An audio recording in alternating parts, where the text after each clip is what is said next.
രക്തത്തിൽ ട്രൈഗ്ലിസറൈഡ് കൂടിയോ? സൂക്ഷിക്കണം. Hi everyone, welcome back. രക്തത്തിൽ കാണപ്പെടുന്ന ഒരു സാധാരണ തരം കൊഴുപ്പാണ് ട്രൈഗ്ലിസറൈഡുകൾ. അവ ശരീരത്തിൽ അധിക കലോറിയായി സംഭരിക്കപ്പെടുന്നു.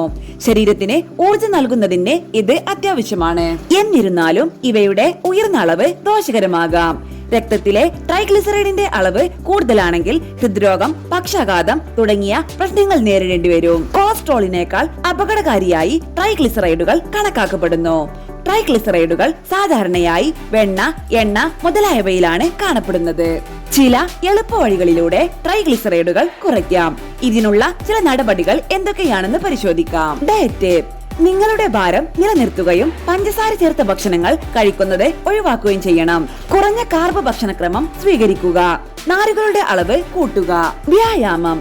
നിങ്ങൾ പതിവായി വ്യായാമം ചെയ്യേണ്ടതും ട്രാൻസ് ഫാറ്റ് ഒഴിവാക്കേണ്ടതും പ്രധാനമാണ്.